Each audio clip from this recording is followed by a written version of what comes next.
चीन के तायंजीन में शंघाई सहयोग संगठन शिखर सम्मेलन का आयोजन हुआ, जिसमें दुनिया के तमाम ताकतवर देशों ने हिस्सा लिया। लेकिन इस सम्मेलन में पीएम मोदी, व्लादिमीर पुतिन और शी जिनपिंग की मुलाकात ने खूब सुर्खियां बटोरी, बल्कि इंटरनेशनल मीडिया में भी इन दिग्गज नेताओं की चर्चा बनी रही। लेकिन चीन दौरे के दौरान पीएम मोदी और रूस के राष्ट्रपति व्लादिमीर पुतिन की द्विपक्षीय वार्ता ने दोनों देशों के रिश्तों को और भी ज्यादा मजबूत कर दिया है। रूसी राष्ट्रपति पुतिन ने पीएम मोदी को मुलाकात का पहला तोहफा देने का ऐलान भी कर दिया। रूसी समाचार एजेंसी टास के अनुसार रूस जल्द ही भारत को S-400 air defence missile system की अतिरिक्त खेप भेजेगा। टास के मुताबिक भारत और रूस के बीच S-400 सतह से हवा में मार करने वाली मिसाइल प्रणालियों की अतिरिक्त आपूर्ति को लेकर बातचीत चल रही है। रूस के federal service for military technical cooperation के प्रमुख दिमित्री शोगायेव ने कहा कि भारत पहले से ही S-400 प्रणाली का संचालन कर रहा है और नई डिलीवरी को लेकर चर्चा जारी है। आपको बता दें, भारत ने साल 2018 में रूस के साथ $5.5 बिलियन का समझौता किया था, जिससे 5 S-400 ट्रायम्फ प्रणाली खरीदी जानी थी। इस सौदे का उद्देश्य चीन की बढ़ती सैन्य शक्ति के खिलाफ भारत की वायु रक्षा को मजबूत करना था। हालांकि इस सौदे में बार बार देरी हुई। अब अंतिम 2 यूनिट्स की डिलीवरी 2026 और 2027 के लिए निर्धारित की गई है। तो इसी बीच रूसी विदेश मंत्री सेर्गेई लावरोव ने बुधवार को कहा, भारत ने अमेरिका के उस दबाव के आगे झुकने से इनकार कर दिया जिसमें कहा गया था कि भारत रूस से संसाधन खरीदना बंद करे। अमेरिकी दबाव के बावजूद भारत ने रूस से तेल खरीदना जारी रखा। मॉस्को भारत के इस रुख की तारीफ करता है। ऑपरेशन सिंदूर के दौरान पाकिस्तान के खिलाफ भारत की जवाबी कार्रवाई में रूसी S-400 प्रणाली ने कई दुश्मन मिसाइलों को सफलतापूर्वक नष्ट किया, जिससे इसकी क्षमता सिद्ध हुई। भारत रूस ने रणनीतिक साझेदारी को और मजबूत करने का संकल्प लिया। इस सप्ताह की शुरुआत में भारत और रूस ने रणनीतिक साझेदारी को और मजबूत करने का संकल्प लिया, खासकर ऐसे समय में जब भारत और अमेरिका के बीच तनाव बढ़ रहा है। प्रधानमंत्री नरेंद्र मोदी ने राष्ट्रपति व्लादिमीर पुतिन से बीजिंग में मुलाकात के दौरान कहा था कि भारत और रूस ने हमेशा सबसे कठिन समय में भी कंधे से कंधा मिलाकर साथ दिया है। यह बैठक शंघाई सहयोग संगठन के वार्षिक शिखर सम्मेलन के दौरान हुई और उसी समय अमेरिका ने भारतीय सामानों पर शुल्क दोगुना करके 50% कर दिया, जिसमें रूसी तेल खरीद को लेकर 25% अतिरिक्त ड्यूटी भी शामिल।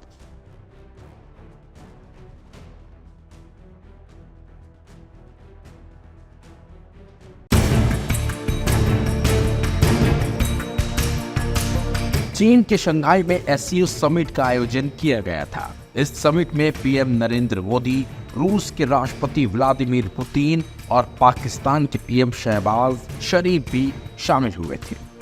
इसके अलावा भी कई देशों के दिग्गज नेता इसमें पहुंचे थे। इस समिट में कई मौकों पर पीएम नरेंद्र मोदी, चीन के राष्ट्रपति शी जिनपिंग और रूस के राष्ट्रपति पुतिन साथ साथ नजर आए। इस समिट की कई तस्वीरें और वीडियो भी सोशल मीडिया पर खूब वायरल हुई है, जिसमें नरेंद्र मोदी का दबदबा साफ साफ दिखाई भी दिया। चाहे शी जिनपिंग के साथ हाथ मिलाना और हंसी मजाक करना हो या फिर पुतिन के साथ गले लगना और गाड़ी में साथ जाना, इन सभी वीडियो और फोटो ने दुनिया का ध्यान भी काफी खींचा है। इस समिट की एक तस्वीर भी खूब वायरल हुई, जिसमें पीएम मोदी और पुतिन बात करते नजर आए थे और पीछे शहबाज शरीफ अकेले खड़े दिखे थे। पीएम नरेंद्र मोदी ने शहबाज को पूरी तरह से नजरअंदाज कर दिया था। 1 सितंबर को इस समिट का समापन हो चुका है और पीएम मोदी भारत लौट आए हैं, लेकिन पाकिस्तानी पीएम अभी भी चीन में मौजूद है और 6 दिवसीय दौरे पर वो वहां पर हैं। लेकिन इसी बीच पाक आर्मी चीफ आसिम मुनीर भी चीन पहुंच गए हैं। आसिम मुनीर ने चीन पहुंचकर शहबाज शरीफ की सारी लाइमलाइट एक झटके में छीन ली और उन्होंने शी जिनपिंग से मुलाकात भी की है। मंगलवार को शहबाज शरीफ ने शी जिनपिंग के साथ बीजिंग के ग्रेट हॉल में मुलाकात की। इस दौरान भी मुनीर उनके साथ ही नजर आए। इस मुलाकात के दौरान दोनों नेताओं ने क्षेत्र की स्थिति, रणनीति, सहयोग और अहम द्विपक्षीय मुद्दों पर बातचीत की। इस मौके पर ही न सिर्फ मुनीर बल्कि पाकिस्तान के उप प्रधानमंत्री इशाक डार भी मौजूद रहे थे। चीनी राष्ट्रपति से मुलाकात के दौरान शहबाज शरीफ ने शी जिनपिंग की जमकर तारीफ की थी और उन्हें ताकतवर और स्थिरता का प्रतीक बताया था। शहबाज ने कहा था कि चीन और पाकिस्तान की दोस्ती अटूट है और दोनों आयरन ब्रदर्स हैं जो साझा विकास के लिए प्रतिबद्ध हैं।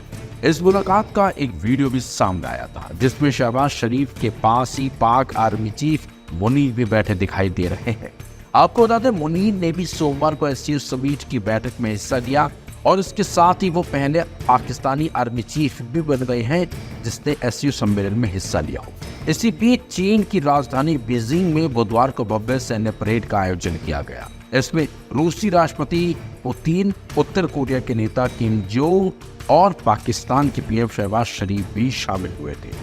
बीजिंग के तियानमेन स्क्वायर में इस परेड के दौरान चीन ने अपनी सैन्य शक्ति का प्रदर्शन किया और आधुनिक हथियार दुनिया को दिखाए। दूसरे विश्व युद्ध के दौरान जापान के खिलाफ चीनी जन प्रतिरोध की याद में यह आयोजन हुआ।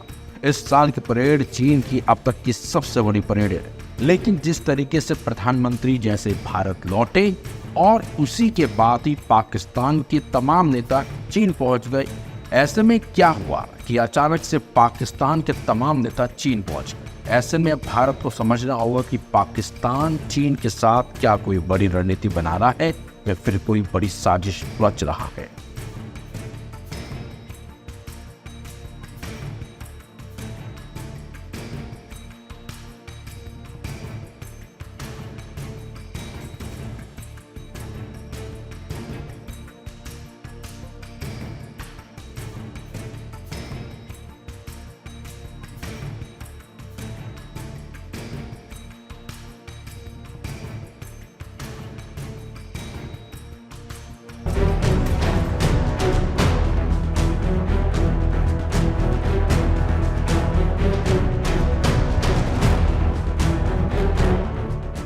चीन की राजधानी बीजिंग के तियानमेन चौक पर एक विक्ट्री डे परेड का भव्य आयोजन हो रहा है।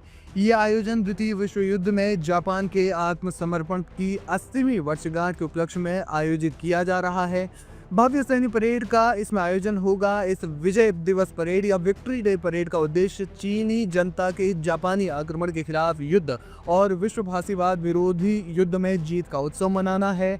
ये परेड न केवल चीन की सैन्य शक्ति का प्रदर्शन है बल्कि वैश्विक मंच पर उसकी बढ़ती कूटनीतिक ताकत और प्रभाव का भी प्रतीक मानी जा रही है।